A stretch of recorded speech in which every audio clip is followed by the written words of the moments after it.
โดนัลด์ทรัมป์เปลี่ยนใจให้อิหร่านพักนิวเคลียร์20 ปีหยุดเสียแต่ว่าอิสราเอลไม่ทนขอลุยต่อจ่อยิงอิหร่านมีเสียวจนกว่าอิหร่านซีกเซียวสิ้นสภาพชาตินิวเคลียร์ทรัมป์จึงสั่งสำทัพให้ขยับเร่งตอบเสียหยุดโครงการนิวเคลียร์เปิดฮอร์มุซโดยทันทีก่อนไม่เหลืออะไรรีบตกลงเร็ววันนี้ก่อนความทนเราไม่มีไม่อย่างนั้นจะเสียใจขอถวายความนอบน้อมแด่พระรัตนตรัยมีพระพุทธเจ้าเป็นต้น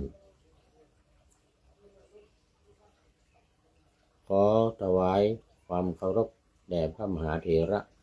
พระเถรานุเถระเจ้าคณะพระสังฆาธิการทั่วโลกมีพระเดชพระคุณพระธรรมเสนาบดีเจ้าคณะภาค7วัดพระธาตุดอยสุเทพเป็นต้นและขออำนวยพรแด่ท่านผู้ฟังท่านผู้ชมสาธุชนพุทธบริษัททั้งหลายวันนี้รายการพระไตรปิฎกลอยฟ้าก็ลอยมาจากวัดพระธาตุดอยสุเทพผ่านทางเฟซบุ๊กไลฟ์สวัยเทพบุญล่วงหน้ามา3 วัน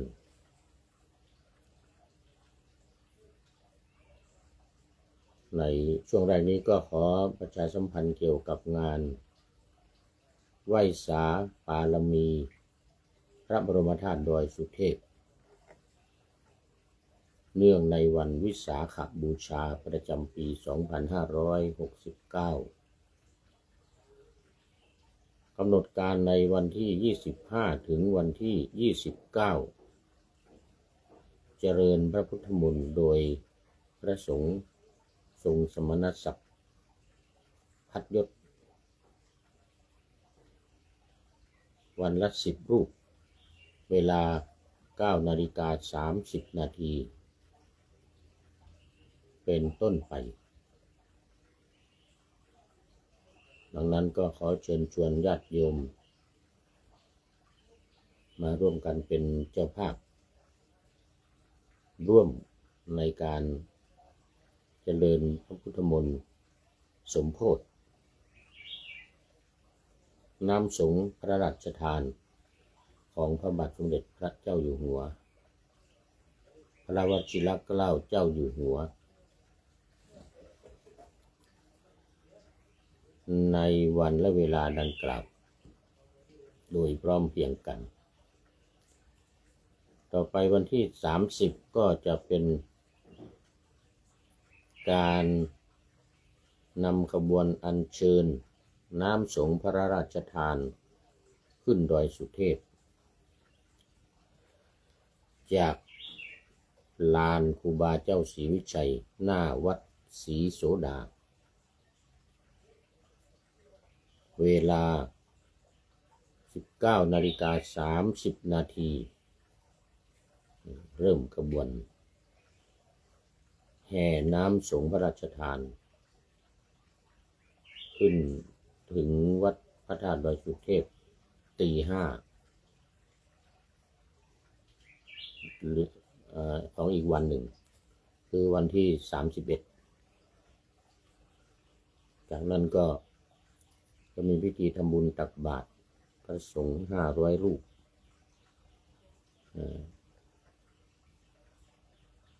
บนลานหน้าอนุสาวรีย์ครูบาเจ้าศรีวิชัยเชิงบันไดนาคขึ้นพระบรมธาตุดอยสุเทพ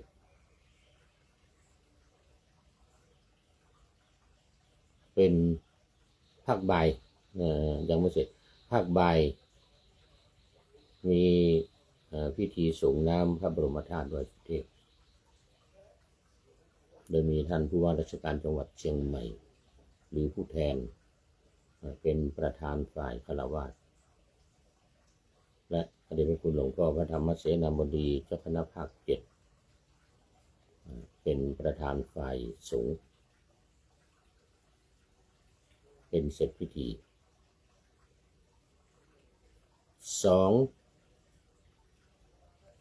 งานวันกตัญญูของวัดป่าแดงมหาวิหารซึ่งเป็นวันคล้ายวันเกิดของพระเดชพระคุณหลวงพ่อพระครูโคสิตปริยัตยาภรณ์เจ้าคณะตำบลสุเทพเขต 1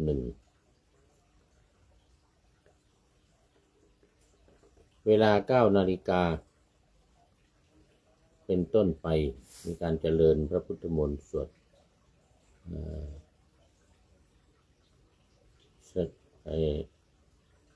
สืบชะตาหลวงถวายแด่ท่านพระครูโคสิตปริยัตยาภรณ์และภิกษุสงฆ์สามเณรในวัด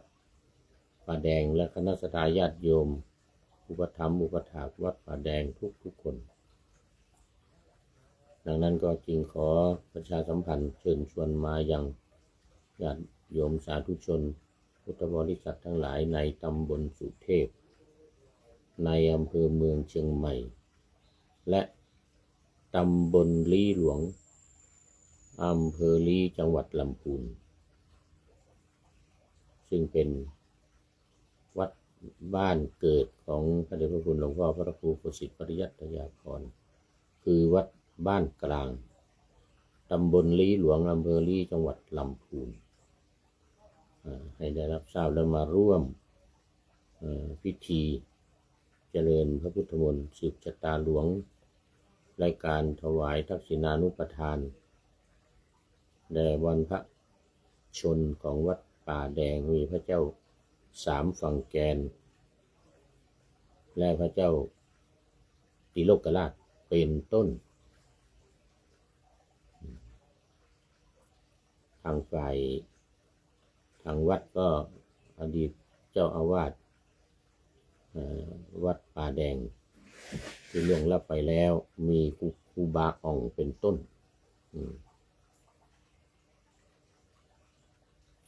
อันนี้ก็เป็นกำหนดการวันกตัญญูสำหรับตอนนี้ก็เข้ามาสู่เนื้อหาของธรรมะในรายการกันเลยวันนี้ยังอยู่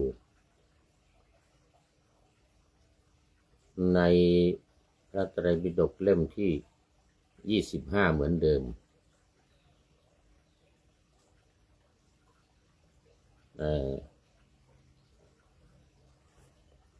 อรรถกถาพระวินัย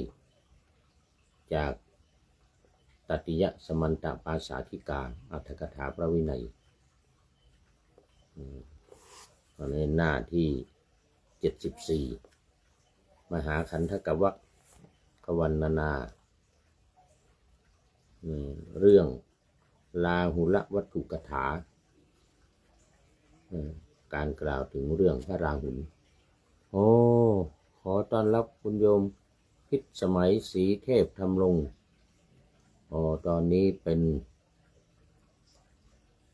อาทิกัลยาณัง มีความงามในเบื้องต้นคุณโยมพิสมัยศรีเทพธรรมรงค์จากลำปางเป็นอาทิกัลยาณีเพราะว่าเข้ามาในช่วงแรกต้นรายการยังไม่ได้เข้าสู่เนื้อหาสาระกำลังปะหน้าธรรมะยังไม่เสร็จเรียกว่าไก่ยังไม่ทันหูสุริโยยังไม่จับขอบฟ้าเข้ามาแล้วคุณโยมพิสมัยศรีเทพธรรมรงค์ขออนุโมทนาเป็นอย่างยิ่งจากจังหวัดลำปาง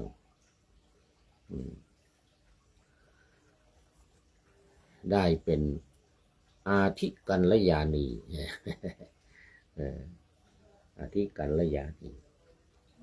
คุณมีความงามในเบื้องต้นได้แก่ศีลเดี๋ยวใครเข้ามาในท่ามกลางก็จะเป็นมัชเชกัลยาณังเข้ามาในท่ามกลางมีความงามในท่ามกลางได้แก่สมาธิแล้วใครที่มาสุดท้ายเป็นปริโยสานกัลยาณังมีความงามในที่สุดเอาล่ะนะ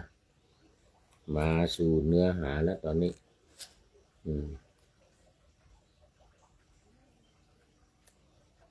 มาถึงตอนที่พระผู้มีพระภาคมีพระขีณาสพ20,000แวดล้อมแต่เมื่อวานนี้ก็คือพระเจ้า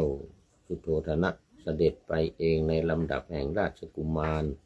ราชกุมารีเหล่านั้นบูชาด้วยสักการะมีดอกไม้และจุลเป็นต้นได้อัญเชิญพระผู้มีพระภาคไปสู่นิโครธารามทีเดียว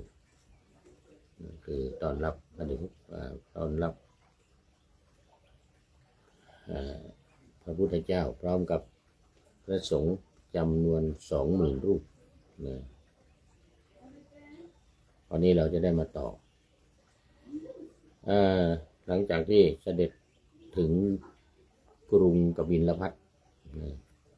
จึงมีพระเจ้าสุโธทนะมาต้อนรับขบวนต้อนรับกันใหญ่โตพระผู้มีพระภาคมีพระขีณาสพ 20,000 รูปแวดล้อมประทับบนบวรพุทธอาสน์ที่เขาตั้งเตรียมไว้ในนิโครธารามนั้นคือวัดนิโครธารามวัดที่มีต้นไทรอารามที่มีต้นไทรใหญ่สวยงามขนาดกว้างขวางบรรจุพระ 20,000 รูปขนาดใหญ่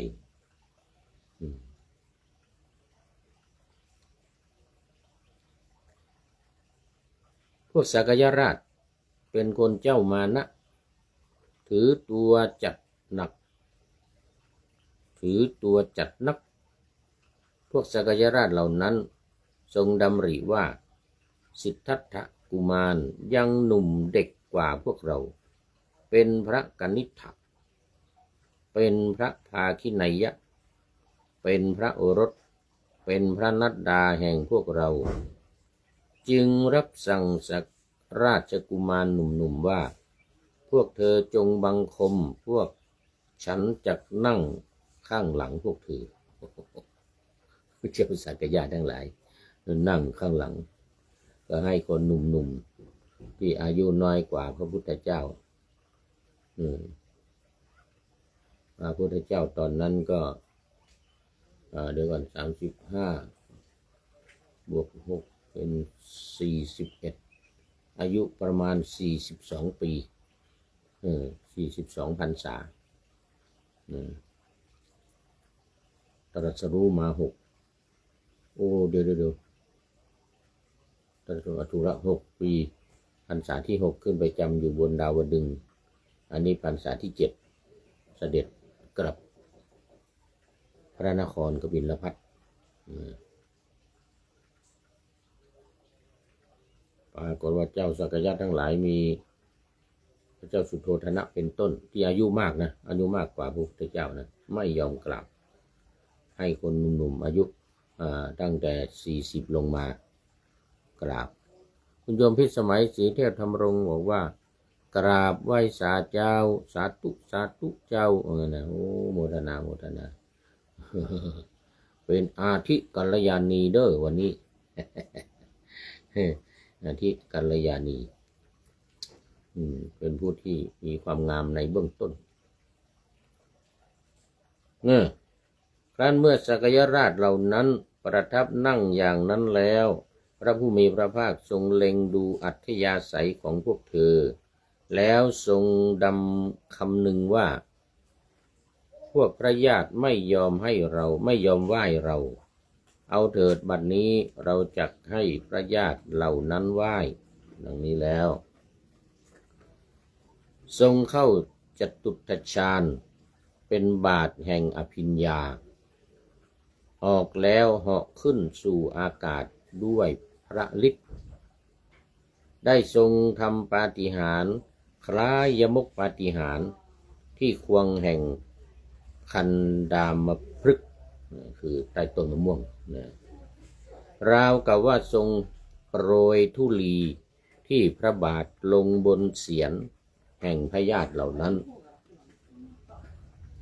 พระราชาทรงเห็นอัศจรรย์นั้นจึงตรัสว่าข้าแต่พระผู้มีพระภาคเมื่อพระองค์ซึ่งพระพี่เลี้ยงนำเข้าไปเพื่อไหว้พราหมณ์ในวันมงคลหม่อมฉันแม้ได้เห็นพระบาทของพระองค์ใกล้ไปประดิษฐานบนกระหม่อมของพราหมณ์จึงบังคมพระองค์นี้เป็นปฐมวันธนาของหม่อมฉันคือวันที่พระพุทธเจ้าประสูติและพราหมณ์8 คนเข้าทำนายทายทักลักษณะก็พระองค์ก็ทรงพระเจ้าสุโธทนะก็ทรงเห็นธรรมจักรบนกระหม่อมของพวกพราหมณ์ธรรมจักรที่อยู่เท้าของพระพุทธเจ้าไปติดอยู่บนกระหม่อมของพวกพราหมณ์พระเจ้าสุโธทนะจึงได้ถวายวันธนาคือการกราบครั้งที่ 1ในวันวัปปะมงคลเมื่อพระองค์บรรทมบนพระที่อันมีสิริที่เงาไม้ว่าหม่อมฉันเห็นเงาไม้ว่ามิได้คล้อยตามไปจึงบังคมพระบาทนี้เป็นทุติยวันธนาของหม่อมฉันคือวันแรกนาขวัญเขาเรียกว่าปัจจุบันนี้เขาเรียกวันพืชมงคลพระเจ้าสุโธทนะก็ไปแลกนาขวัญอยู่กลางทุ่งนาเอาราชกุมารคือสิทธัตถะราชกุมารนี้ไปไว้ต้นไม้ว่าปรากฏว่าพระราชกุมารสิทธัตถะเข้าฌานสมาบัตินั่งอยู่ใต้ต้นว่าใต้ต้นว่าต้นเป็นเด็กนะตอนเป็นเด็กพระเจ้าสุโธทนะทอดพระเนตรโอ้มหัศจรรย์ยิ่งเงาของแดดเนี่ยตรงอยู่เหมือนเดิมเหมือนตอนเที่ยงวันไม่ขยับเขยื้อนไปตามพระอาทิตย์ปกติพระอาทิตย์คล้อยไปแดดก็จะยาวไปใช่ไหมแต่นี่ไม่ไปเพราะหัศจรรย์มากอะไรกราบในครั้งที่ 2บัดนี้หม่อมฉันแม้ได้เห็นปาฏิหาริย์ซึ่งยังไม่เคยเห็นนี้ขอถวายบังคมพระบาทของพระองค์นี้เป็นตติยวันธนาของหม่อมฉันคือเป็นการกราบครั้งที่ 3ของพระเจ้าสุโธทนะคือเมื่อพระญาติที่อายุพรรษามากเนี่ยไม่ยอมกราบพระองค์ก็ทำให้เขากราบโดยการเหาะขึ้นไปบนอากาศแสดงปาฏิหาริย์เหมือนกับที่แสดงยมกปาฏิหาริย์เด็กจงกรมบ้างเนธรรมพุทธเนรมิตอยู่ข้างบนเหมือนตอนทำปาฏิหาริย์ที่วัดเชตวันนะที่วัดเชตวันนะก่อนที่จะขึ้นไปจำพรรษาบนสวรรค์ชั้นดาวดึงส์ไปโปรดพุทธมารดาเนี่ยวันนั้นต้นปีเดียวกันนี่แหละต้นปีพอมาปลายปีมาก็รับอาราธนาจากกาลุทายีอมาตย์ซึ่งเป็นพระอรหันต์แล้วเสด็จนิวัตกลับคืนสู่กบิลพัสใช้เวลา2 เดือนในการเดินทางนี่พอไปถึงก็แสดงยมกปาฏิหาริย์ให้เราพญาติที่มีมานะทิฏฐิ ถือทิฏฐิมีมานะถือตัวถือตนเนี่ยได้กราบโดยการแสดงยมุขปาฏิหาริย์นั่นยมุขปาฏิหาริย์อยู่ข้างบนพระผู้มีพระภาคทรงยังพระญาติทั้งหลายให้ถวายบังคมแล้วเสด็จลงจากอากาศประทับบนพระอาสน์ที่เขาแต่งตั้งไว้ครั้นพระผู้มีพระภาคประทับนั่งแล้วพระญาติสมาคมได้เป็นผู้ถึงที่สุดคือหมดมานะหมดความถือตัวกราบกันหมดพระญาติทั้งปวงมีพระฤทัยแน่วแน่นั่งประชุมกันแล้วลำดับนั้นพระมหาเมฆขออภัยมหาเมฆหลั่งฝนโบกครพัดให้ตกลงมาน้ำมีสีแดงหลั่งไหล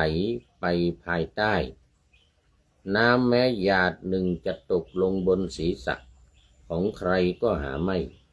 พระญาติทั้งปวงทรงเห็นเหตุนั้นแล้วได้เป็นผู้เกิดความอัศจรรย์หลากใจ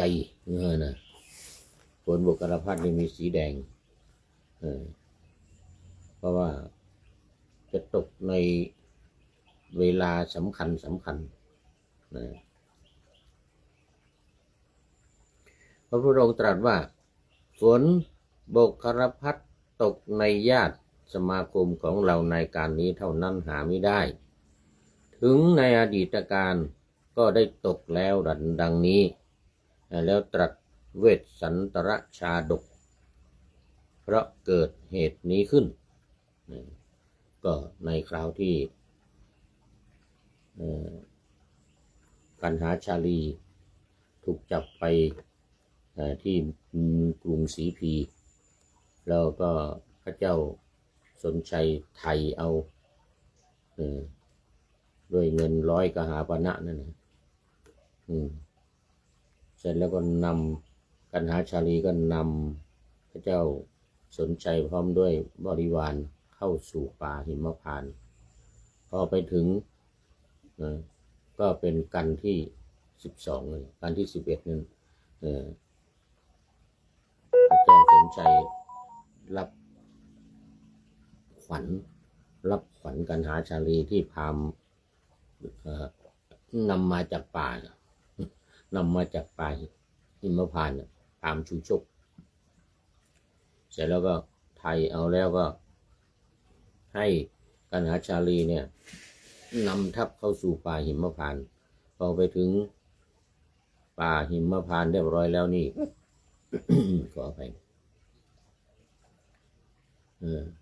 ทั้งหมดก็สลบเขาเรียกฉอกษัตริย์จะมีพระเจ้ากรุงสนชัยพระนางพุทธดี2ละ3เวสสันดร4พระนางมัตสี5กันหา6ชาลีคนจริงชาลีก่อนนะชาลีเป็นพี่5ชาลี6กันหาเป็นน้องเป็นผู้หญิง6 คนพอเจอหน้ากันเนี่ยสลบไปทั้งหมดเลยคราวนี้พอสลบไปแล้วทำไงฝนบกครณีฝนบกครพัดก็ตกลงมาฝนบกครพัดก็ตกลงมาทำไมฝนบกครพัดตกลงมาเพื่อที่จะให้ฉอกษัตริย์คือกษัตริย์ทั้ง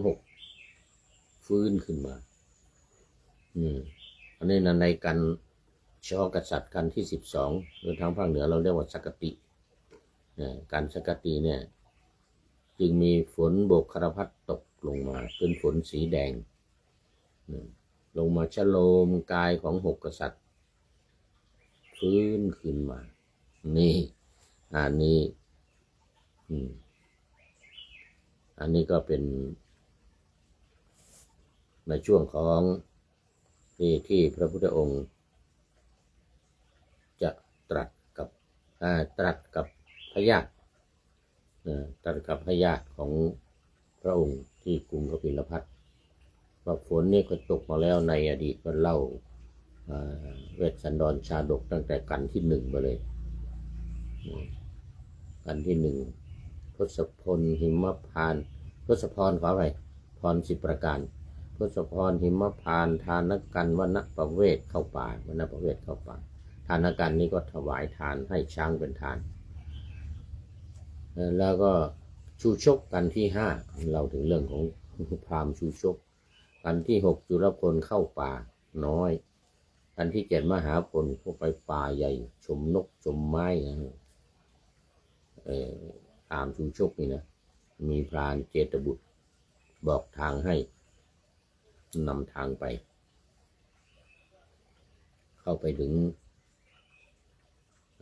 พอไปถึงแล้วก็ไปขอการหาชาลีเป็นกันที่8กุมารกันที่9มัตสีนางมัตสีก็สลบสลายไปหาของไม่ได้สักอย่าง กลับมาไม่เห็นลูกพระเวสสันดรให้ทานลูกทั้ง2ไปแล้วอะไรสลบสลายลงไปอันนี้ไม่โดนน้ำฝนกับบุคลพัดอันนี้ฝนบัวข้ามไม่ตกแต่ว่าน้ำจากน้ำเต้าของพระเวสสันดรหลั่งลด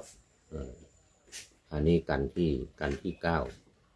นที่10ก็สักบันอันนี้ก็เท้าสักกะแปลงเป็นพราหมณ์มาขอนางมัตสีกันที่11ก็พราหมณ์ชูชกเอากันหาชาลีเข้าไปในเมืองสีพีแล้วก็เขาเรียกว่ากันนั้นเขาเรียกว่ากันมหาราชแล้วก็มากันที่12ดังกล่าวนี้เล่าให้กับญาติทั้งหลายฟังพระญาติทั้งปวงสดับพระธรรมเทศนาแล้วเสด็จลุกขึ้นถวายบังคมทำประทักษิณแล้วหลีกไปลุกขึ้นแล้วก็เดินเวียนรอบคนละ3 รอบ3 รอบคนละ3 รอบแม้บุคคลผู้หนึ่งคือพระราชาหรือราชมหาอมาตย์ที่จะทูลว่าพรุ่งนี้ขอพระองค์ทรงรับภิกษาของข้าพเจ้าแล้วจึงไปไม่ได้มีไม่มีใครนิมนต์ไปรับอาหารบิณฑบาตสักคนกลับไปหมดตอนนี้ขอต้อนรับคุณโยมทิพวรรณสินธุวงศ์บอกว่ากราบนมัสการสาธุสาธุน้อมในธรรมท่านพระอาจารย์สาธุคุณโยมทิพวรรณก็เป็นมัชเชกัลยาณังคือเป็นผู้ที่มีความงามในท่ามกลางตอนนี้ครึ่งรายการพอดีเลยเป็นมัชเชกัลยาณีคุณโยมทิพวรรณเป็นมัชเชกัลยาณีผู้มีความงามในท่ามกลางได้แก่มีศีลมีสมาธิความงามในท่ามกลางคือสมาธิตอนนี้ตั้งชื่อละ FC ที่เข้ามาตามเวลามาก่อนเป็นอาทิกัลยาณังมากลางเป็นมัชเชกัลยาณังเดี๋ยวใครมาสุดท้ายก่อนหมดรายการเป็นปริโยสานะกัลยาณังมีความงามในเบื้องปลายหรือในที่สุดกราบนมัสการสาธุน้อมในธรรมท่านพระอาจารย์โมทนาคุณโยมทิพวรรณเป็นทุกวงเข้ามาแล้วมาต่อคราวนี้ไม่มีใครนิมนต์ตื่นเช้ามาเลยทีเนี้ยในวันที่2พระผู้มีพระภาคมีภิกษุ20,000เป็นบริวารเสด็จเข้าไปบิณฑบาตยังกรุงกบิลพัสต้องไปบิณฑบาตเองเลยทีเนี้ยไม่มีใครนิมนต์ไปในพระราชวังหรือในบ้านใครสักคน ใครจะลุกลับแล้วนิมนต์หรือได้รับบาตรหาไม่ได้พระผู้มีพระภาคประทับยืนอยู่ที่เสาอินทขินทรงนึกว่าพระพุทธเจ้าทั้งหลายในการก่อนเสด็จเที่ยวบิณฑบาตในนครแห่งสกุลอย่างไรหนอได้เสด็จไปสู่เรือนของเราอิสราชนโดยผิดลำดับหรือว่าเสด็จเที่ยวจาริกไปตามลำดับตรอกหนอ ยืนอยู่ที่หน้าเสาอินที่ขินกลางเมืองนั่นนะแล้วก็ลำพึงว่าในอดีตการเนี่ยพระพุทธเจ้าสมัยเสด็จกลับไปพระนครเนี่ยไปบิณฑบาตตามซอกซอยต่างๆนะไปเนี่ยนะหรือว่าข้ามซอยไปอยากจะไปโน่นอยากจะไปนี่ก็ไปแต่พอทราบว่าไปตามลำดับตรอกเนี่ยพระองค์ก็จึงเสด็จไปไม่เว้นแต่ละตอกซอกซอยเข้าไปนะแต่ไม่มีใครลุกรับนิมนต์ไม่มีใครรับบาตรที่จะไปใส่บาตรเลยนะเพราะเขาไม่รู้ไม่เคยพระผู้มีพระภาคประทับยืนอยู่แล้วคำหนึ่งดังนี้แล้วลำดับนั้นไม่ได้ทรงเห็นการไปผิดลำดับแม้แห่งพระพุทธเจ้าพระองค์หนึ่งเนี่ยจึงทรงลำพึงว่าบัดนี้วงนี้และประเพณีนี้แม้เราก็ควรยกย่องและต่อไปถึงสาวกทั้งหลายของเราเมื่อสำเนียกตามเราจักยังบิณฑบาตจาริกวัตรให้เต็มได้นะแล้วก็เสด็จเที่ยวบิณฑบาตตามลำดับตรอกจำเดิมแต่เรือนที่เสด็จเข้าไปครั้งสุดท้ายนะตอนนี้ขอต้อนรับพระเดชพระคุณหลวงพ่อสุทธิสงึมรำนี่เป็นFCตัวจริงเห็นหัวใจใหญ่โตสีชมพูวันเกิดของผู้พูด โมทนาขอบคุณพระเดชพระคุณหลวงพ่อได้เป็นมัชเชกัลยาโนมีความงามในท่ามกลางแล้วทีนี้เป็นมัชเชกัลยาโนละเหมือนกับคุณโยมทิพย์พระวันสินทุวงศ์เป็นมัชเชกัลยานีอันนี้พระเดชพระคุณหลวงพ่อสุทธิก็เป็นมัชเชกัลยาโนเป็นผู้มีความงามในท่ามกลางกราบขอบคุณหลวงพ่อเป็นอย่างยิ่งเอานะคราวนี้เสด็จไปตามตรอกตามลำดับมหาชนได้ฟังข่าวว่าได้ยินว่าพระเจ้าสิทธัตถกุมารเสด็จเที่ยวบิณฑบาตจึงเปิดหน้าต่างในปราสาท4 ชั้นเป็นต้นได้เป็นผู้กุลีกุจอเพื่อจะเห็นฝ่ายพระเทวีผู้มารดาของพระราหุลทรงจินตนาว่าได้ยินว่าพระลูกเจ้าเสด็จเที่ยวไปด้วยพยานมีสุวรรณสีวิกาเป็นต้นด้วยพระราชานุภาพใหญ่ในพระนครนี้แลบัดนี้ทรงโปรงพระเกศาและพระมัตสุเสีย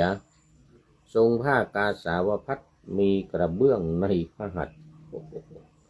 เสด็จเที่ยวบิณฑบาตพระองค์จะทรงงดงามไหมน้อยนะนางพิมพาลำพึงอยู่ในใจนั่งอยู่ในห้องจะทรงงดงามเหมือนกับสมัยที่เที่ยวไปด้วยยานมีสุวรรณสีวิกาเป็นต้นนะตอนสมัยที่ยังไม่ออกบวชนะแต่ตอนนี้เนี่ยถือกระเบื้องขอทาน จะงามอยู่หรือเปล่านะหรือว่าไม่ทรงงดงามจึงทรงเปิดพระสีหบัญชรทอดพระเนตรเปิดหน้าต่างเปิดหน้าต่างดูทรงเห็นพระผู้มีพระภาคซึ่งงามสง่าด้วยพระพุทธสิริทรงยังนครวิถีทั้งหลายให้โอกาสด้วยพระสรีระรัศมีอันรุ่งเรืองด้วยรัศมีนาจึงทรงชมพระโฉมจำเดิมแต่พระอุณหิตจนถึงฝ่าพระบาทอุณหิตใส่ไว้ก็นี่นะตั้งแต่หน้าผากลงไปจนถึงพระบาทถึงเท้า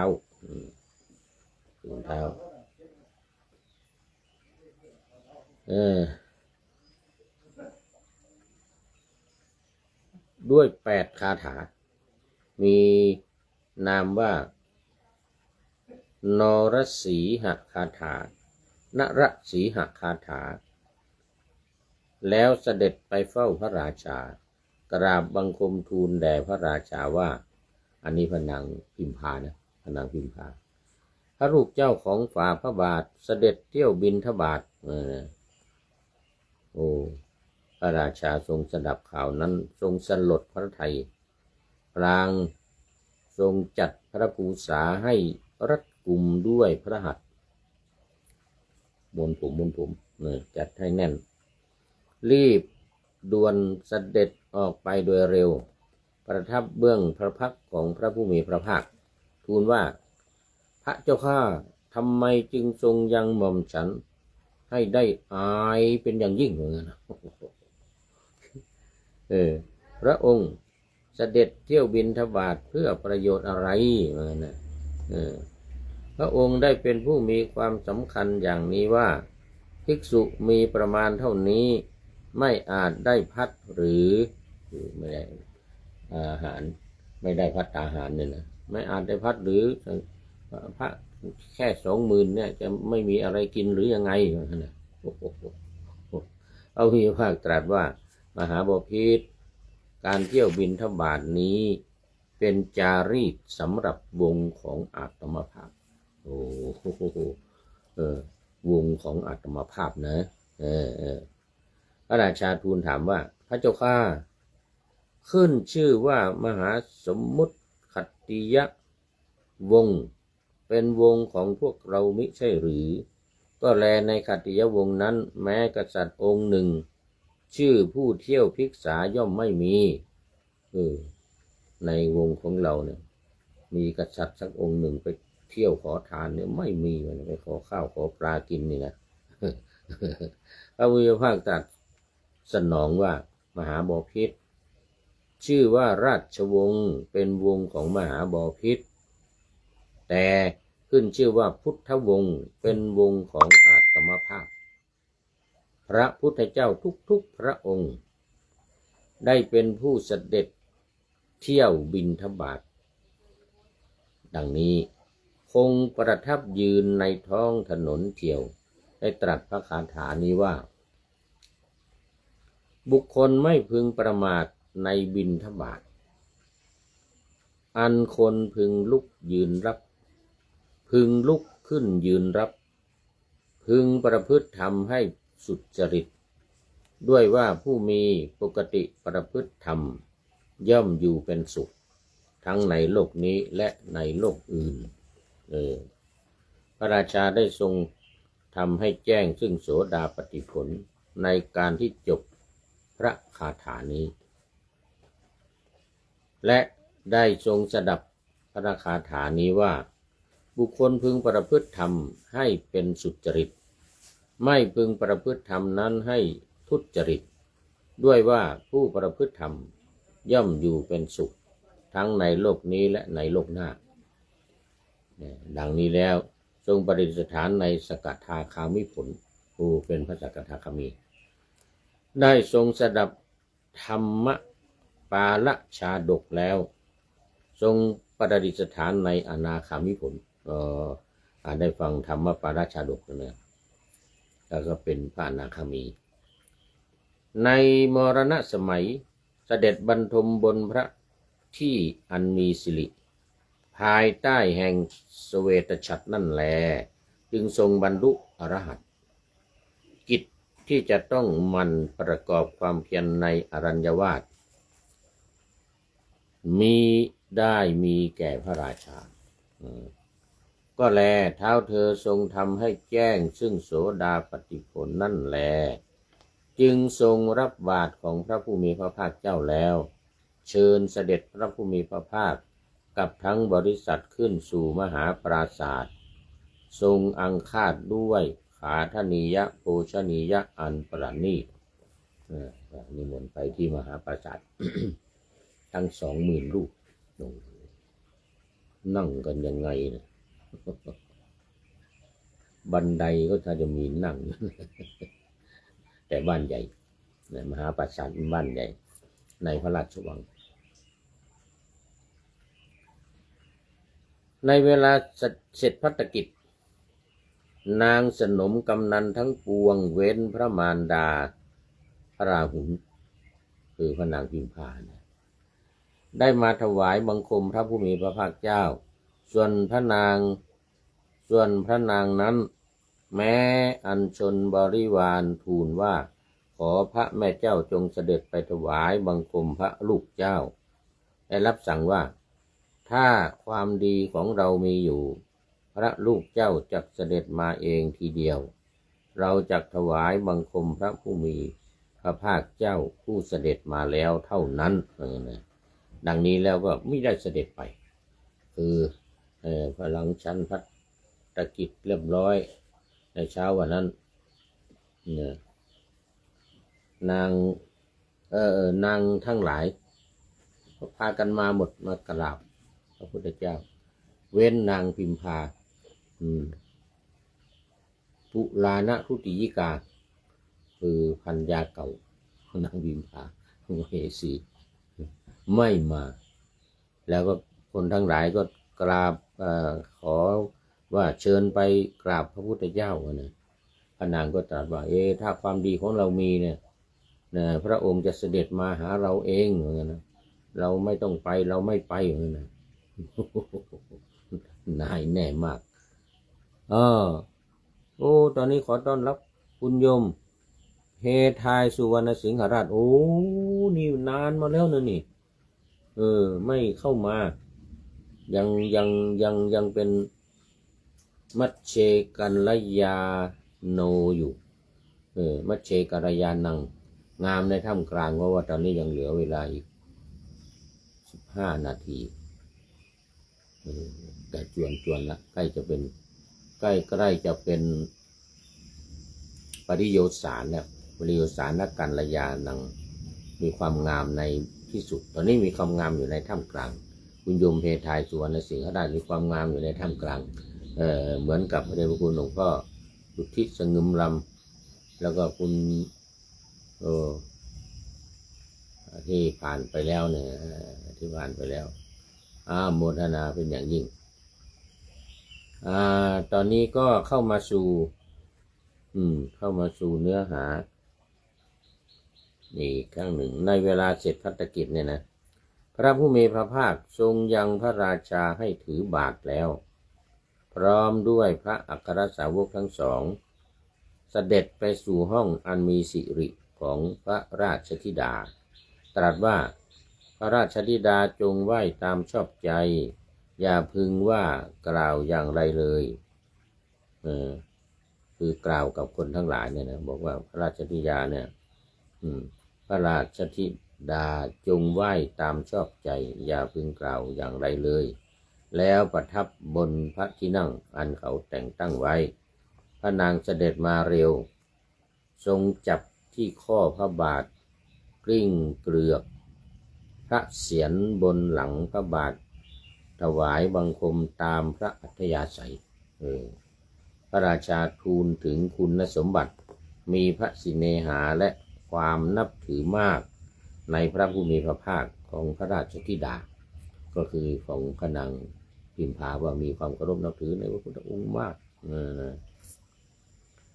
พระผู้มีพระภาคตรัสว่ามหาบพิตรยังไม่อัศจรรย์ข้อที่พระราชธิดาซึ่งพระบรมบพิตรทรงปกครองอยู่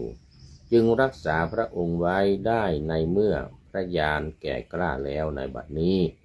แต่ก่อนเธอหาผู้ปกครองมิได้เที่ยวไปแทบเชิงบรรพตรักษาพระองค์ไว้ได้ในเมื่อพระญาณยังไม่แก่กล้าดังนี้แล้วตรัสจันทกินนรีชาดกเล่านิทานนักเล่านิทานอันดับหนึ่ง วันนั้นเองพระนันทราชกุมาร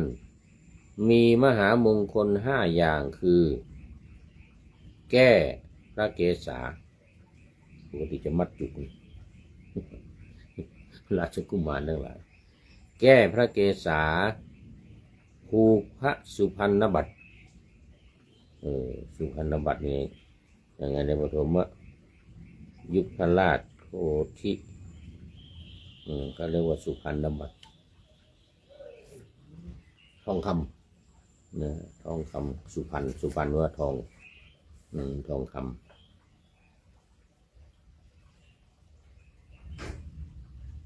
มงคล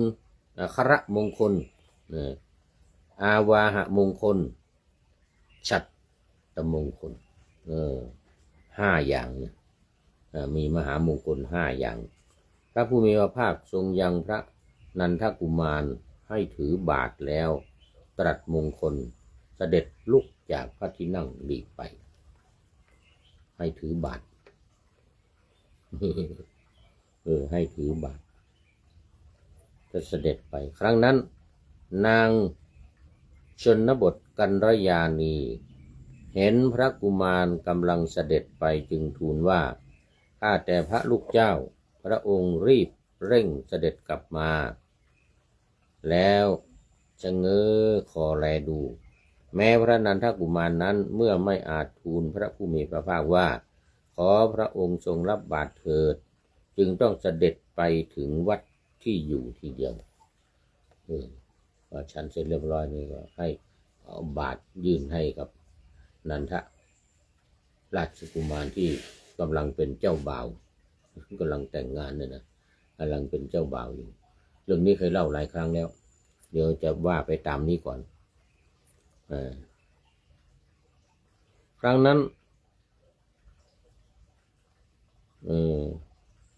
พระผู้มีพระภาคทรงยังพระนันทกุมารนั้นผู้ไม่ทรงปรารถนาเลยให้บวชเอาไปถึงก็ให้บวชเลยพระผู้มีพระภาคเสด็จมาสู่กบินบุรียังพระนันทกุมารให้ผนวดในวันที่2ด้วยประการฉนี้วันที่1นั้น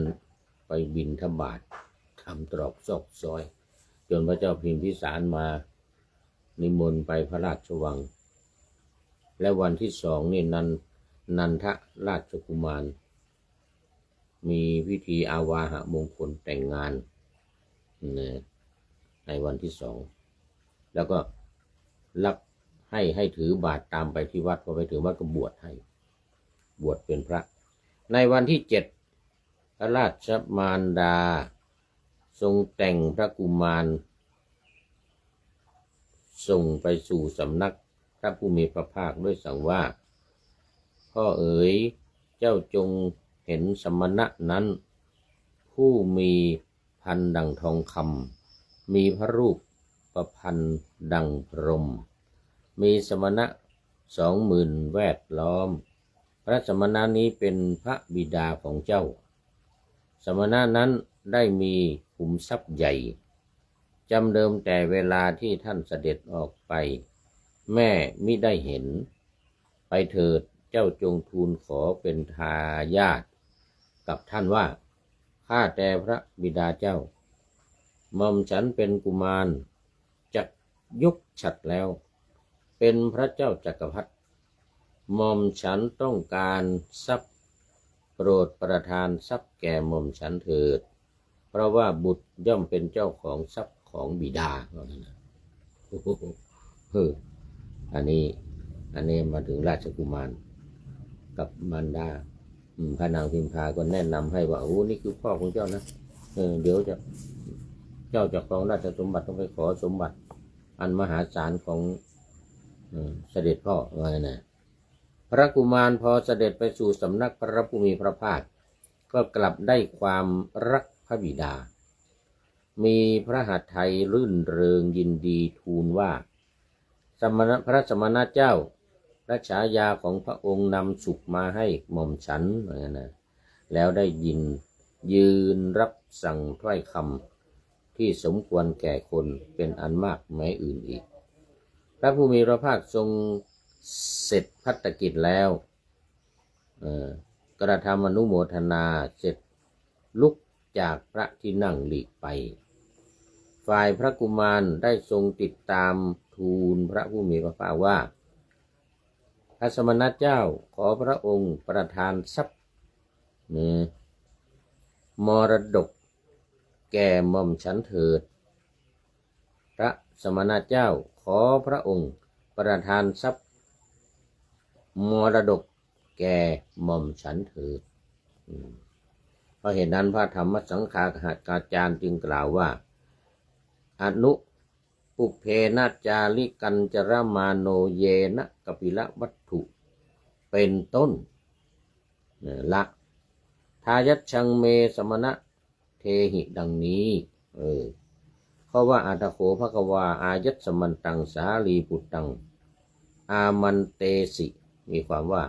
พระผู้มีพระภาคไม่ทรงยังพระกุมารให้กลับแล้วทั้งบริวารชนก็ไม่สามารถเพื่อจะยังพระกุมารผู้เสด็จไปกับพระผู้มีพระภาคให้เสด็จกลับได้เหมือนกันครั้งนั้นพระผู้มีพระภาคเสด็จไปพระอารามแล้วทรงดำริว่าลาหุนนี้ปรารถนาทรัพย์ของบิดาอันใดทรัพย์อันนั้นเป็นเนื่องด้วยวัฏฏะเป็นไปกับด้วยความคับแค้นเอาเถิดเราจะให้อริยทรัพย์7ประการซึ่งเราได้แล้วที่โพธิบัลลังก์แก่เธอจะทำเธอให้เป็นเจ้าของมรดกอันเป็นโลกุตระดังนี้แล้วรับสั่งหาท่านพระสารีบุตรมาก็แลขั้นรับสั่งหาสารีบุตรมาแล้วตรัสว่าสารีบุตรถ้ากระนั้นท่านจงยังราหุลกุมารให้บวชเถิดอธิบายว่าราหุลกุมารนี้ขอทรัพย์มรดกเพราะเหตุนั้นท่านจงยังราหุลกุมารนั้นให้บวชเพื่อได้เฉพาะซึ่งทรัพย์อันเป็นอริยะอันเป็นโลกุตระบรรพชาและอุปสมบทด้วยไตรสรณคมนั้นใดอันพระผู้มีพระภาคทรงอนุญาตที่กรุงพาราณสีบรรดาบรรพชาและอุปสมบทด้วยไตรสรณคมนั้นทรงห้ามอุปสมบทไตรสรณคมบทได้แค่สามเณรแต่อุปสมบทนี่จะใช้ไม่ได้ทรงยกไว้ในความเป็นของหนักคือเป็นกิจจะสำคัญแล้วจึงทรงอนุญาตอุปสมบทด้วยยัตติจตุถกรรมนี่ยัตติจตุถกรรมเกิดจากนี้เองส่วนพระบัญชามิได้ทรงห้ามเลยแต่ก็ไม่ได้ทรงอนุญาตอีกเพราะเหตุนั้นความสงสัยจะเกิดขึ้นแก่ภิกษุทั้งหลายในอนาคตว่า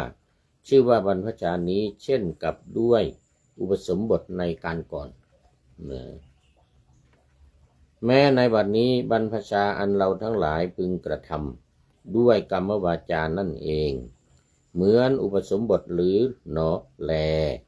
หรือว่าพึงทำด้วยไตรสรณคมอย่างเดียวก็แลพระผู้มีพระภาคทรงทราบความนี้แล้วใครจะทรงอนุญาตสามเณรบรรพชาด้วยไตรสรณคมอีกเพราะเหตุนั้นพระธรรมเสนาบดีกราบทราบพระอัธยาศัยของพระผู้มีพระภาคใครจะยังพระผู้มีพระภาคให้ทรงอนุญาตบรรพชาอีกจึงทูลว่าข้าพระองค์ยังพระราหุลกุมารให้ผนวดอย่างไรพระเจ้าค่ะนี่ต้องถามย้ำอีกทีหนึ่ง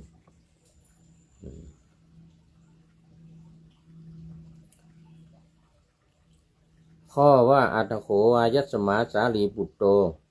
ลาหุระกุมารังปัปพเชสิปัปพาเชสิมีความว่าพระโมคคัลลานะเถระโปรงพระเกศาของพระกุมารแล้วถวายผ้ากาสายะพระสารีบุตรได้ถวายสรณะก็คือให้สรณคม3นะทางธรรมังสังฆังนะทางกัจฉามิธรรมังสรณังกัจฉามินะพระมหากัสสปะได้เป็นโอวาทาจารย์ก็บรรพชาและอุปสมบทมีอุปชาเป็นมูลอุปชาเท่านั้นเป็นใหญ่ในบรรพชาและอุปสมบทนั้นอาจารย์ไม่เป็นใหญ่เพราะเหตุนั้นพระธรรมสังฆาจารย์จึงกล่าวว่า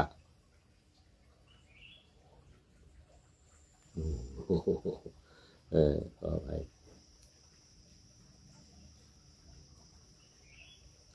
ครั้งนั้นแลพระสารีบุตรผู้มีอายุยังพระราหุลกุมารให้บวชแล้ว